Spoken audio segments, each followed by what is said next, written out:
magaalada Hamburg ee dalka Jarmalka waxaa lagu qabtay shir wacyigelin ah oo ay soo qabanqaabisay hay'adda Ani Charity Foundation.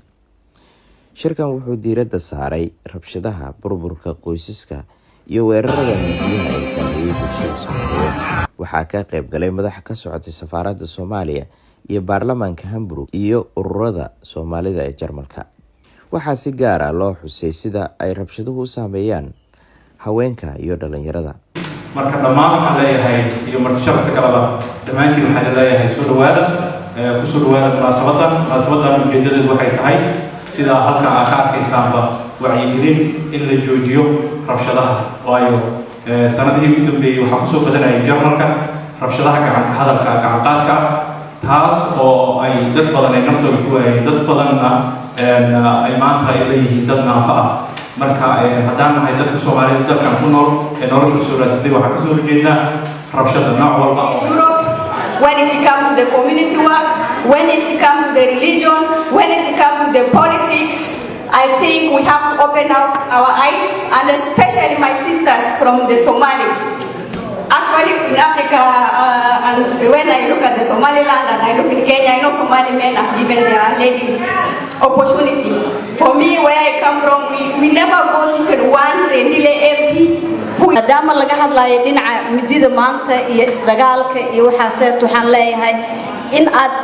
waxaad soo marteen horta hore meel aad u dhibaato badan haddana waxaa noo soo socda insha Allah filin looga sheekeynayo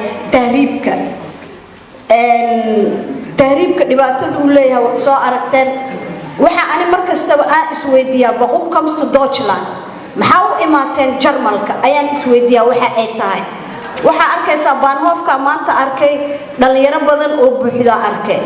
isma weydiiyaan maxaa u soo martay dhibaatadaas dheer oo halkan u timaaday isma weydiiyaan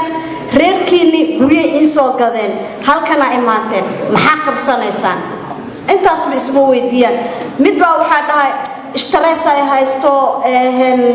bes lieber eine Flasche zu trinken das ist geht nicht انت ugu badan waxa u maleeyaa qurbaha wuxuu ku yimaadeen tahriib ciibi aan soo maray rafaad badan aan soo maray dadku waxay la nool yihiin marka xusuusihii dhibaatooyinka ay soo mareen waa xusuusanaa dhamaanteed dhibaatooyinkaas marka waxay keeneen marka halkaan nimaado culaysaad kala noogu darsan waxaa ka mid ah kow bulsho aan dhaqankeeda aqoonin afkeeda aqoonin maxaan ku ihahdaa wadan nagu cusub deegaan environment nagu cusub يعني dhibaatooyin badan ay jiraan marka dhibaatooyinkaas waxay keenayaan xaalado maaragtay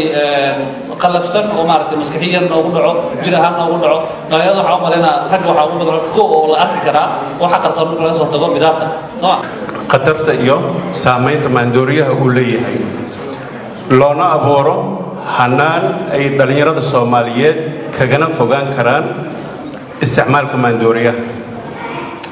qodobada wacyigelinta number 2 maxaa keena isticmaalka maandooriyaha su'aal xanuun nafsi ah niyad dhibaatada qoyska shaqo la'aan iyo mustaqbal la'aan saaxiibo xun iyo cadaadis bulshadeed cadaadiska asaaga ka fogaanshaha diinta iyo dhaqanka number 2 sidee maandooriyaha u saameynaysaa nolosha qofka burbur caafimaad mid maskaxeed iyo jirba safiirka Soomaaliya oo fadhiya dalka Jarmalka Danjire Abdulaziz Maxamed Farabadan iyo xildhibaan Iraane waxay ku guuriyeen bulshada inay ka fogaadaan dambiyada iyagoo ka digay cawaaqib ka dhasha sida xarig iyo dib u celin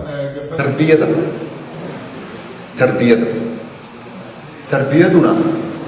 kama qiimo yara markaad shaqo aadayso oo lacag ku raadinayso lacag raadsanayso lacagta hadda taayna caruurtaadi marka waxa lagu sheegaa in ku nool yihiin Soomaalida 65 kun hadda waddan oo Soomaaliya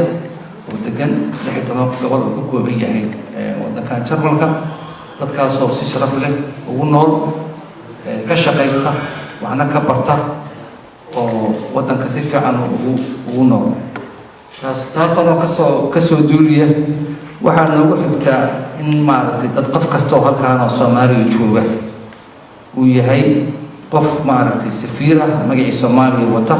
loogana baahan yahay inuu maaragtay si sharaf leh wadankan ugana noolaado ugana shaqaysto magacana uga soo jiido Soomaaliya. Shirkan ayaa lagu soo xiray baaq nabadeed oo bulshada loogu wacyigeliyay in ay ku wada noolaadaan midnimo iyo nabad waarta.